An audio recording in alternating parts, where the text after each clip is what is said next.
Muito boa tarde, meus amigos, minhas amigas. Hoje nós vamos ter uma conversa sobre três temas de alta relevância e que estão sempre, de uma forma ou de outra, bem conectados entre si. É a poesia, a filosofia e a psicologia.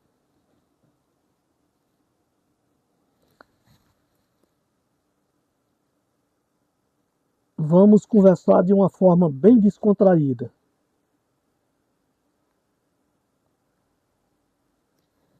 Em primeiro lugar, o que é poesia?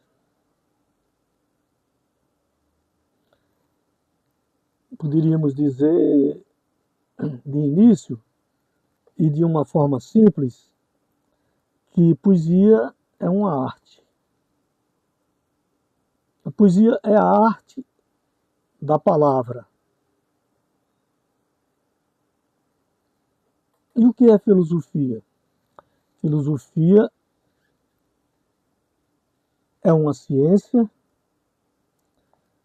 que se desdobra infinitamente em perguntas e respostas, em questionamentos sucessivos e intermináveis sobre as questões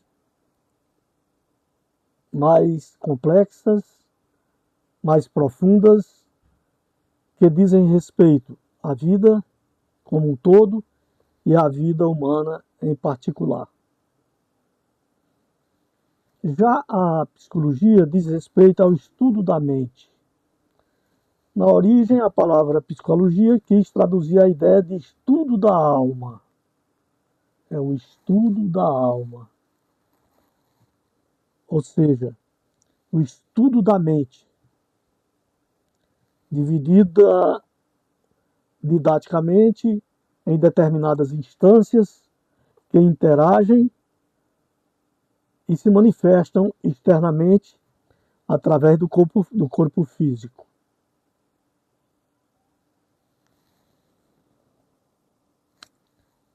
Todos esses ramos da sabedoria humana,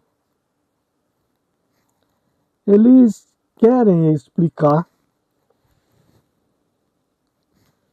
uma linguagem que vai além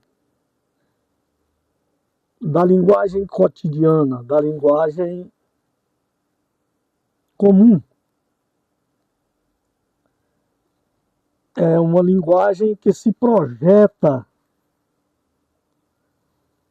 através da canalização das emoções, dos pensamentos, das palavras articuladas, do silêncio, das pausas e das melodias,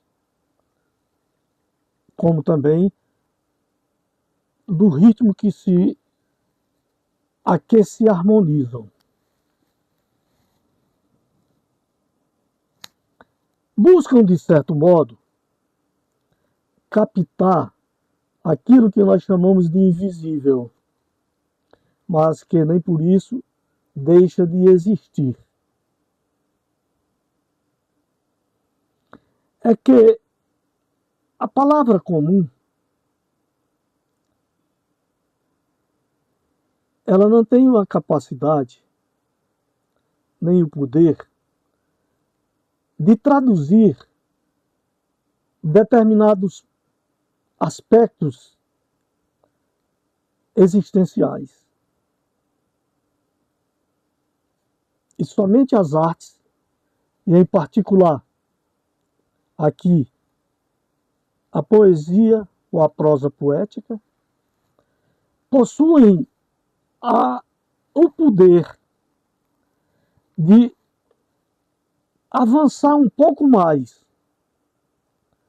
para a compreensão desses tópicos.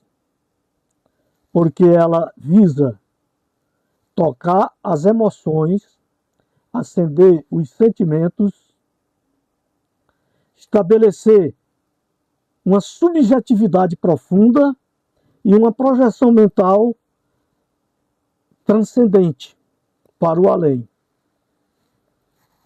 E qual é, então, o material que a poesia possui para fazer essa articulação de comunicação profunda? A argamassa da poesia é a palavra.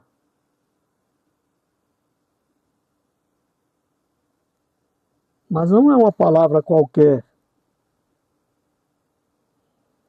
É uma palavra trabalhada a partir de determinados recursos linguísticos, de figuras de linguagem que, interconectadas, estabelece uma costura que toca a emoção, que sensibiliza a alma, que transforma o ser humano em alguém capaz de desdobrar seus pensamentos, alcançando instâncias imaginárias que não podem ser traduzidas friamente através da palavra coloquial ou meramente subjetiva.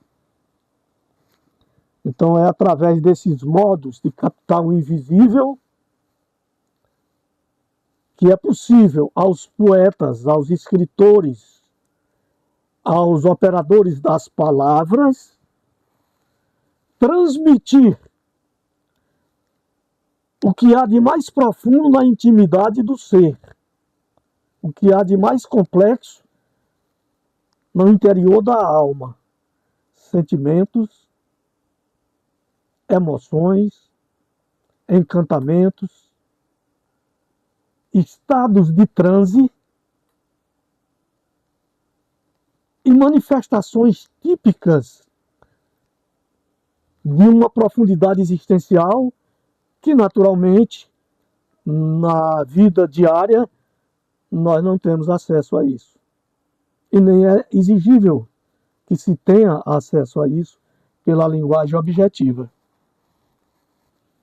Então, com esse esclarecimento preliminar, nós estamos aqui fazendo um elo, uma ligação entre poesia,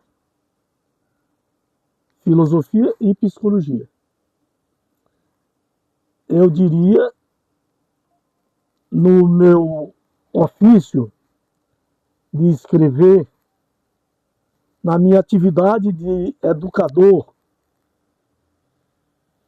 na minha atividade de produção poética, eu diria, ousaria dizer, que é praticamente impossível separar esses três elos. E posso adiantar mais, que quanto mais for possível interligá-los, a poética, a filosofia e a psicologia, mais o texto literário ganha em substância e em expressividade ostensiva e maravilhosa. Por quê?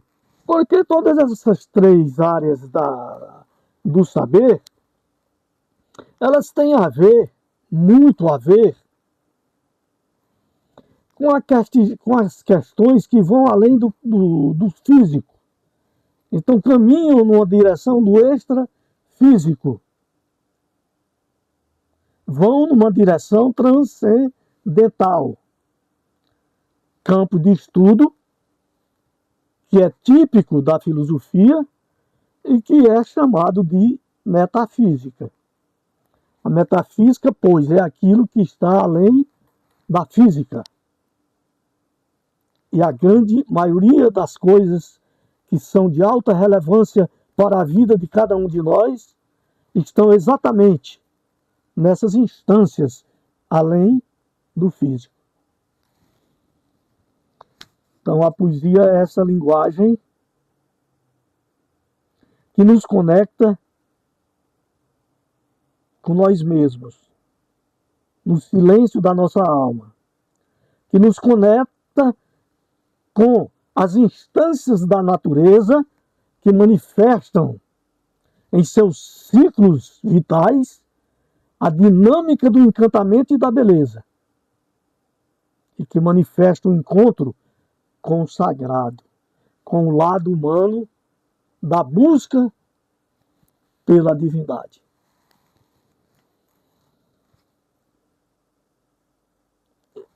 Dito isto, eu vou começar a desenvolver um pouco mais o tema a partir da leitura ou da declamação de um poema de minha autoria que tem no seu conteúdo grande pertinência com estes assuntos. E o título do poema é O Semeador de Sentimentos. O autor, que do peito se desprende, não quer apenas descrever a dor. Ele semeia o bem que nos surpreende e acende em nós a chama do amor. Ou seja, o poeta, ele desperta algo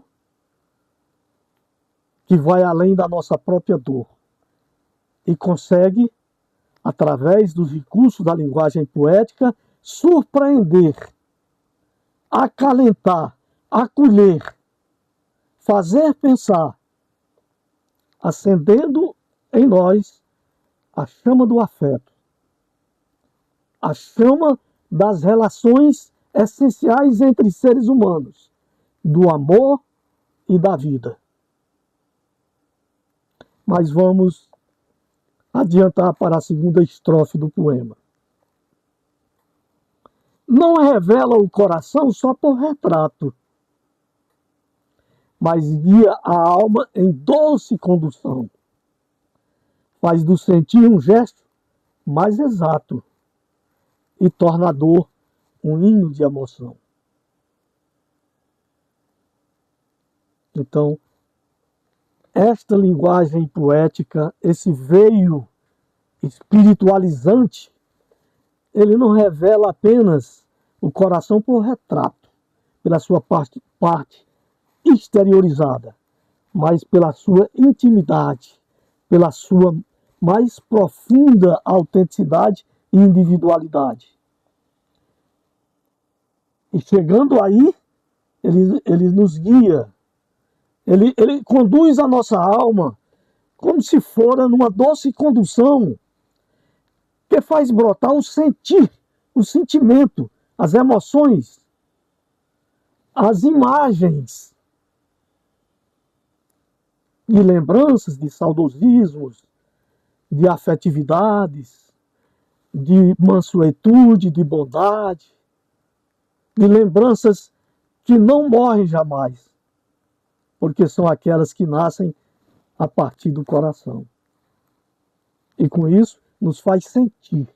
Eu diria até que nos faz imergir em nós mesmos, de encontro a nós mesmos, canalizando-nos com o raio de luz do sagrado, ou da espiritualidade.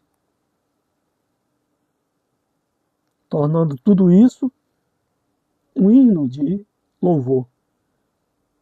Uma música suave de abrandamento. Um silêncio que fala mais do que as próprias palavras.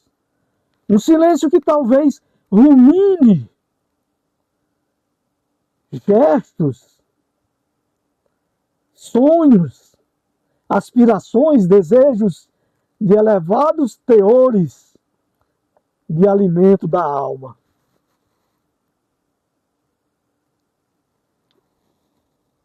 na próxima estrofe nós temos: é um dom que invade e abre a fortaleza, tornando o leitor parte do que ler. O leitor parte do que ler. É luz que toca a sombra com leveza. Então o leitor, ele vai imergir no mundo que o poeta abriu através do poema e vai ser um partícipe absolutamente essencial, muito mais importante do que o próprio poeta, o próprio autor. E passa a reler, reinterpretar e complementar o conteúdo dos seus sentimentos íntimos e da sua profundidade na alma. Isso como luz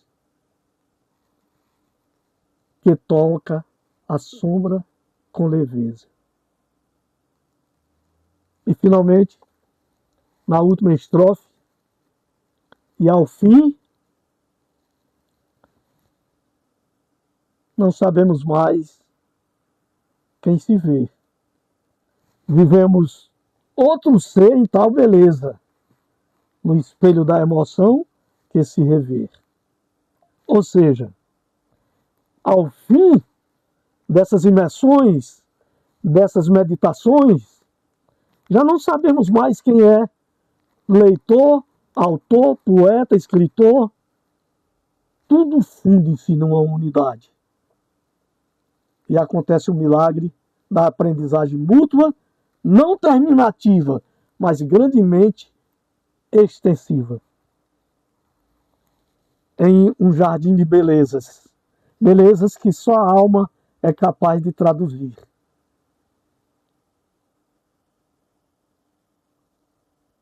No espelho das emoções que dignificam, que apacentam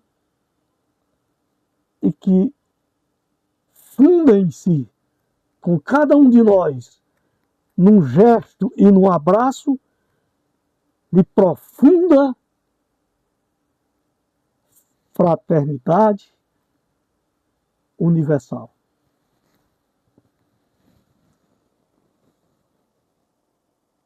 Permitam-me adiantar um pouco mais sobre a linguagem e o conteúdo deste poema,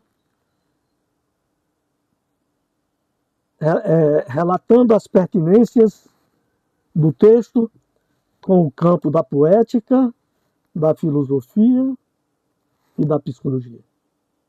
Campos que, ao meu ver, para ser um grande poeta, é preciso que sejam alcançados.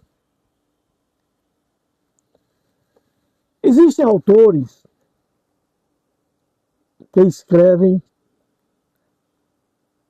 existem autores que não escrevem somente para narrar a dor, mas para tocá-la em nós, com o calor do afeto.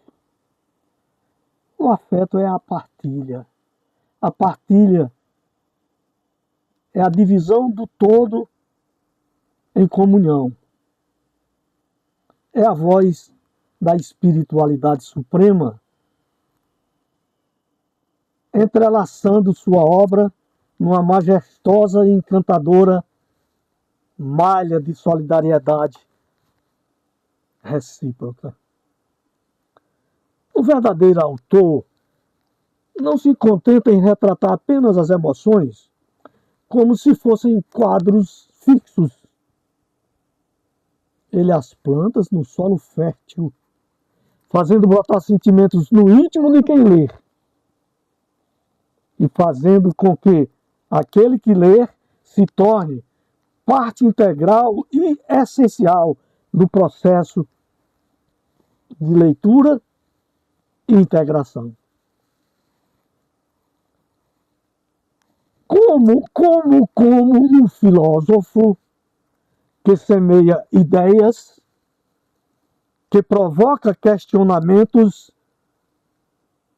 e vai infinitamente buscando sempre o melhor, o mais acessível em benefício de toda a humanidade. O poeta do sentir guia o leitor por caminhos interiores da alma, transformando palavras em toques e versos em vozes íntimas, vozes do silêncio. Ele nos convida a atravessar a obra como quem se deixa levar por uma brisa, por um estado de alma que já não distingue o eu do outro. Ou seja, chega-se a uma determinada situação em que tudo é unidade, tudo está na unidade, tudo é regido pela unidade.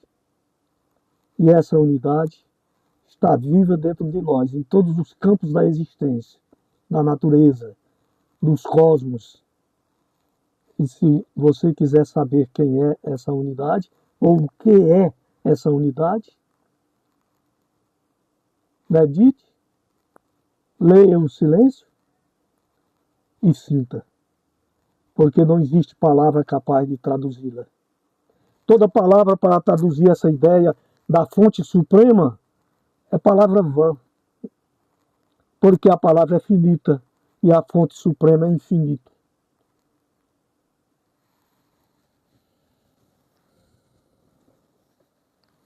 Ler um texto assim é abrir-se ao encantamento daquilo que foi lançado nas linhas e nas entrelinhas do poema.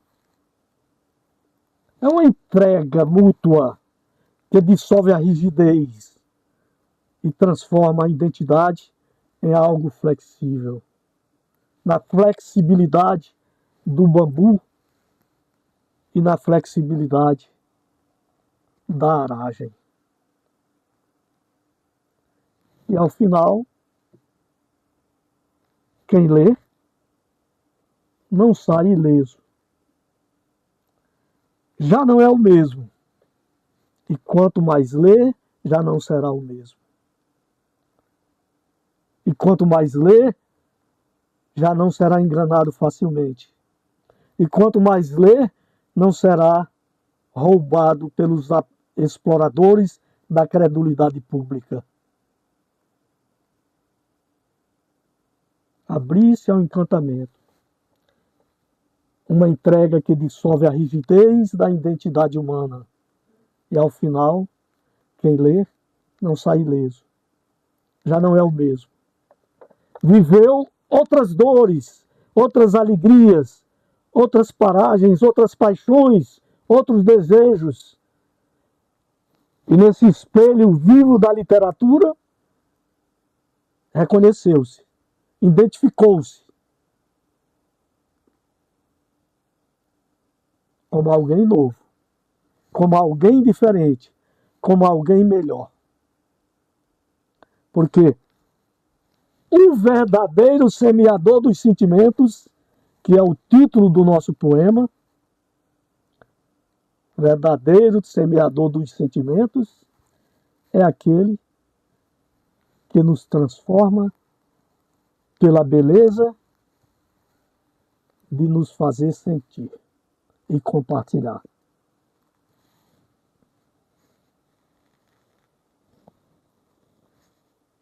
Acredito que com essas poucas palavras vocês podem ter me acompanhado da melhor maneira possível e possam ter entendido que a poesia, como linguagem, vai além do racional. É um modo de captar o invisível profundo, que também é tarefa da psicologia. Resgatar na profundidade do ser as manifestações do inconsciente para, trazendo a lume, recalques, trabalhá-los à luz da razão e ir canalizando-os ou sublimando-os para uma dimensão curativa, que é o propósito essencial das psicologias ou da psicanálise. o encontro entre essas três áreas do saber contextualiza uma importância imensurável para a condição existencial de qualquer ser. Porque abre as janelas da percepção criativa, abre as janelas da flexibilização dos sentimentos. E eu quis trazer essa interconexão desses temas hoje para compartilhar com vocês como poesia, filosofia e psicologia, dialogando na minha experiência precária ainda, mas substanciosa, como poeta e educador, revelando a alma humana na linguagem poética. Convido, antes de concluir, para aqueles que gostaram ou criaram laços de afinidade com essas nossas falas ou conversas, deixem seus comentários. E não esqueçam de inscrever-se na plataforma do YouTube, em que se encontram lá todas as minhas falas. Lá no YouTube, você procura o canal O Pensamento Vivo de Adilson Santana. E agora nós vamos concluir, respirar um pouco, relaxar ainda mais, para responder, como sempre fazemos, a algumas perguntas que nos chegam.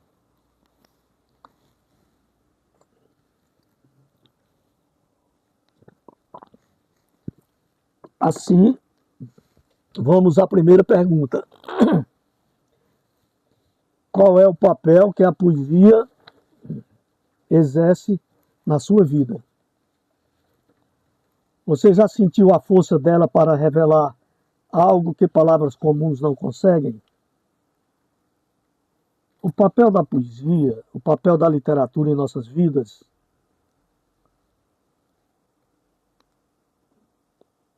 é algo tão importante que ficaria muito difícil uma evolução espiritual, um progresso intelectual, moral e espiritual, sem o contato com esses saberes. É importante, pois, criar o hábito da leitura. Porque o hábito da leitura leva à reflexão. A reflexão leva à análise e ao julgamento. E o julgamento geralmente é injusto, porque o ser humano se precipita em suas próprias razões, sem conhecê-las nenhuma. Porque o processo de conhecimento de si mesmo é que pode fazer com que se consiga gradativamente conhecer algo do outro. E assim estabelecer relações e laços sociais mais duradouros, mais resilientes, mais solidários. Como você vê a relação entre o pensar filosófico e o sentir poético? O pensar filosófico nos envolve muito com a questão racional, porque ele quer justificativas fundamentadas de algo que ainda não tem uma resposta. Então trata muito com o racional. Mas ele se projeta também no mundo imaginário. E o mundo imaginário é o campo mais fértil da poesia. Então, uma coisa está, de certo modo, interconectada à outra. A filosofia é um saber racional que constrói teorias, que constrói sempre abertas, sempre imperfeitas, sempre relativas, porque quem as cria são os homens, e os homens são relativos, os homens são imperfeitos, os homens não são a perfeição, os homens são falhos. O homem que julga-se absoluto é um louco, na expressão mais louca que a palavra possa traduzir. Você já percebeu como suas emoções e conflitos internos aparecem nos seus modos de expressar? Todas as nossas emoções e conflitos externos, por mais que nós queiramos esconder, aparecem na nossa fala, na nossa imagem facial, no nosso gesto. O corpo fala.